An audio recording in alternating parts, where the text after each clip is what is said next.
Carla and Ari in the morning. Buenos dias, Ariana. Buenos dias, Carla. How you doing? Really good. How are you? I'm doing good. Happy Monday. Happy Monday. I really loved the videos that you put in about the different propositions for voting. And believe it or not, it's election week next week. Oh my gosh. I know, time flies. And I know a lot of people have already voted. It's really cool that people are doing early voting and mailing things saying, you already voted, that's great. But I think it's really cool and important to hear about the other propositions that are happening. Do you have any other videos about the other propositions? Yeah, I sure do. I'm going to highlight some of the additional propositions and also some local ballot measures. So things that are happening like specific to Oakland. So cool. Let's take a look. In California, those convicted of felonies aren't allowed to vote until they've completed their parole. Proposition 17 would change that, allowing parolees to vote. This measure was put on the ballot by the state legislature and follows a trend in other states to restore voting rights to those on parole. In California, this measure would affect about 40,000 parolees. Those in favor of Prop 17, including several Democrats in Congress, say parolees are often working, raising families, and paying taxes, so they should be able to vote. Opponents, mostly Republicans and conservative activists, say parolees are still completing their sentences and have yet to regain the trust of society, so they don't deserve the privilege of voting. If you've heard about the issue of cash bail, it's probably because the issue is not a new one. 2 years ago, the state legislature passed a law abolishing it. But before the law could go into effect, companies representing the bail industry gathered enough signatures to call for a referendum, meaning the law is on hold until voters decide to accept or reject it this fall. If Prop 25 does pass, it would eliminate cash bail, which requires suspects to pay a cash bond to be released from jail while waiting for their trial. Instead, suspects awaiting trial would be detained based on new risk assessments, like if a judge thinks they might be a danger to the community. Those in favor of Prop 25, including California's Chief Justice and civil rights groups, say the cash bail system has too often been based on the ability to pay rather than public safety. Those opposed argue that the use of formulas to determine who qualifies for release prior to trial could be problematic. From KALW News, I'm Scott Carroll with an election brief, your quick guide to what's on the ballot. Today we're talking about City of Oakland Measure S1. Measure S1 is a police reform effort for voters in Oakland. Those behind the measure see it as a path to independent oversight of the Oakland Police Department. They say it would increase accountability, community safety, and public trust. S1 would amend Oakland's city charter to accomplish two things. First, it would create a new Office of Inspector General to review and report on the police department and police misconduct. This new position would be hired and fired by the Police Commission. And second, Measure S1 would change the powers and duties of the Police Commission and the Community Police Review Agency.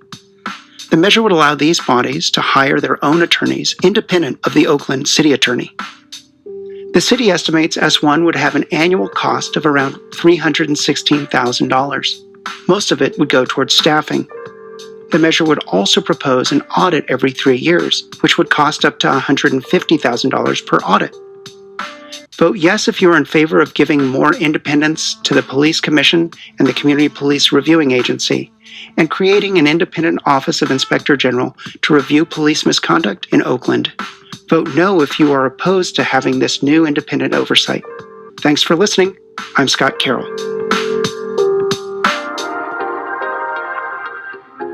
What's up, y'all? My name is Zenos Ngaribo. I am a senior at Oakland High School. My pronouns are him and he. I'm one of the 2 student directors for All City Council. And Oakland Youth Vote is a movement led by young leaders in Oakland that are very passionate about their community and are seeking for a positive change for future generations. And one of our steps is to expand voting rights to 16 and 17-year-olds when it comes to their school board elections here in Oakland. We need Oakland Youth Vote because it would give us the political platform to voice what we need to be successful in our education. Youth under the age of 18 are making vital contributions to society every day, including leading with solutions and bold actions on climate change, gun violence, improving their schools. As a 17-year-old, I feel like having the privilege to vote will allow me to choose alongside other youth on how certain situations go. a lot of kids our age, 16, 17, are intelligent enough to be able to vote and know what they want. I know of younger people who want to be able to vote but can't, and I know that us doing this now will just benefit younger generations. Young people in Oakland are the primary recipients of school board decisions, and it's crucial that we have a say. We also know that research has proven that younger first-time voters are more likely to become lifelong voters and make our parents more likely to vote as well. This is huge given that voter turnout in many communities is low, and this will help us get more youth and young adults get more civically engaged. It's important to me because I'm a student of Oakland Unified School District, and anything that's going to affect like my school system is going to affect me. This is really, really important to me because although I am denied the privilege of voting because of my citizenship status, this has not discouraged me from being part of this powerful movement and continue to create an environment that is equitable and inclusive for everyone in my community. I feel like when my peers have a voice, it's like I have a voice. That is why I'm asking y'all to vote yes on the November 2020 ballot. Oh, wow. That's so much information that I didn't know about. That's really, really important. I think that, we're all focused on the national election, which is clearly super important. But there's a lot of things happening locally. So stay informed, tell folks, and remind people to vote. Mm-hmm. Huh. Interesting. We've had vote on our background for a while, but what is this over here? Does that have anything to do with our next guest? Maybe it has something to do with our next guest. And if you know me, you know that I love football and that I love our teams and supporting our teams and showing up to the games. And so I'm very, very excited to introduce Coach Alex. Yay! Let's bring him in. Welcome, Coach Alex. Thank you for joining us at Carla and Carla. Ari in the morning. How you been? Just working, trying to get through this whole COVID thing, but I'm doing all right, guys. How about you guys? I'm good. It's good to see you. It's been a long time. Yeah, it has. It's been a couple months, almost a year. Yeah, I know the students really miss you. We miss you. And so we would love to hear about, a little bit about you and how you made it to be the coach of Arise, a little bit about your story. Okay, cool. So basically, officially, I've been with Arise for 2 years. This is going to be basically my third year coaching with Arise. Before that, I was actually helping out Coach Chris and Coach Matthew. So that's how I knew some of the students who graduated these past couple of years. My cousin actually went to Arise. Yeah, I love the school. I love the staff. I love the students. It's a little bit more organized in the sense of it's a smaller school and I get to know more of the students than when I'm coaching at a Fremont. And like I said, I don't have meetings like this with the Fremont staff. It's nice to know the principal on like a personal level and Ariana as well. So that's pretty cool about working with Arise. So yeah, my third year, and hopefully for many more. Yeah, and we love getting to know you and seeing you out in the field and, getting to and tease you and, kind of like be part of the team. That's the fun part. Yeah, exactly. Mm-hmm. I heard a rumor that practice might be starting up again soon. Is that true? Yes. So hopefully soccer will return at the end of February. So that means that we need to start conditioning now so that we're ready for the school year, for the soccer season. There are going to be a couple of rules that we need to follow, but it looks like we're going to be starting hopefully by half of next month or beginning of next month. So that's what's coming next month for soccer.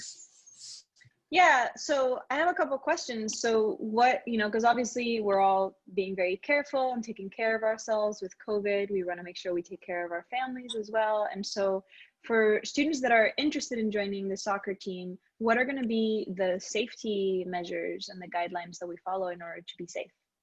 Okay, so the safety precautions are going to be every practice that we have, you will be asked if you have shown any symptoms, if you have been anything with coughing, anything like that. You have to tell me, just not because it's for my safety, but for the rest of the students who are going to be there as well. You are going to be required to wear masks all the time, even when you are training. The drills are going to be specifically specifically made so that way you have as less contact as you can with each player. And we're going to be taking a temperature when you arrive to practice. And there's going to be hand sanitizers that I'm going to get. There's going to be masks if you forget your mask at home, but those are the things you're going to need when you show up to practice. I'm really glad that we're able to take those kind of safety precautions and still be able to sort of have practice, because I know that a lot of our students are really missing it. Yeah. So if students are interested in signing up to be on the team, what should they do? So there's a couple things that you guys can do. You can either reach out to me or to some of the captains that are on the team. I know it's kind of hard right now because you guys are not seeing each other in school, but you can email me. It's vasquez.alejandro175@gmail.com. Just tell me your first name, last name, a phone number where I can contact you, and then I will contact you with all the information that we're going to have. When is the first day? What is required? Forms that need to be signed.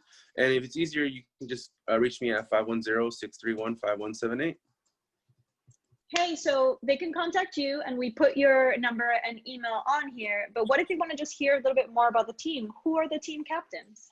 Okay, so for the boys team, we have Gio Alday. Then we don't have a second and third captain yet. But anybody on the soccer team, we have Jorge Mesa, we have Elvis Gutierrez, Omar Vasquez. For the girls team, you have Jenny Plasencia, which is, I believe she's a junior this year. She's a senior, actually, because she's she's skipping a senior. year. Yeah. Oh, okay. So she's graduating early. Yeah. So there's Alondra Cáceres, who's also our second captain. All right. Well, thank you so, so much. And last question, most important question, Real Madrid or Barça? I'm a huge Barca fan.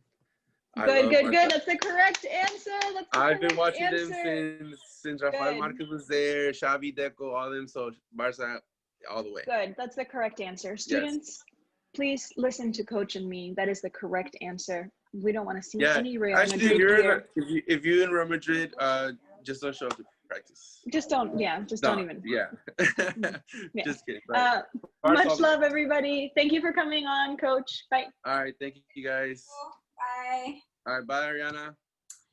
Hey, so Carla, did you know that this upcoming weekend is Dia de los Muertos? Yeah, and I know that usually around school in the Fruitvale, there's so many amazing celebrations, and that it's going to be sad that most of those things are not going to be able to happen. But we have something happening within the school. Have you heard about it?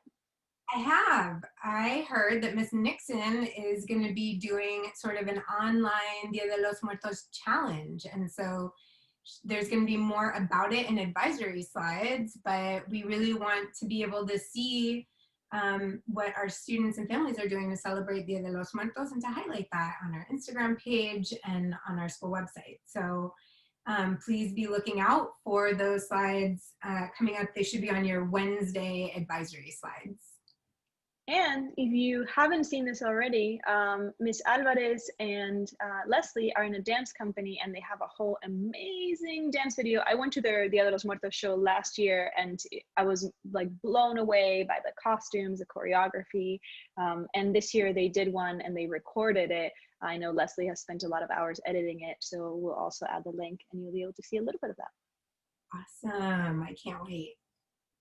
That was a really, really informative and packed show. And Ariana, I don't know if you know this, but guess what? What? Next week, it's not going to be the Carla and Ari show. What? What's it going to be? I know. Well, you'll just have to wait and see. Well, bye, everybody. Have a good week. Have an amazing week. Love y'all. Bye. Carla and Ari in the morning.